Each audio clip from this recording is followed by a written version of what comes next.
आ काजल चलते हैं घूमने। जाओ हटो, हमें नहीं जाना इस कबाड़ी गाड़ी पे। ठीक है यहीं रुकना, मैं आता हूँ।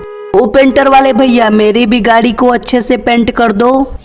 थोड़ा अच्छे से पेंट करना, हमें अपने गर्लफ्रेंड को घुमाने लेके जाना है।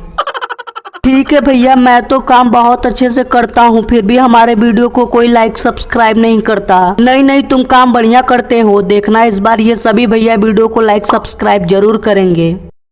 ये लो भैया, मैंने आपकी गाड़ी अच्छे से पेंट कर दी। हाँ भाई, अब चलता हूँ काजल के पास। अरे वाह, क्या गाड़ी है। चलो राजू।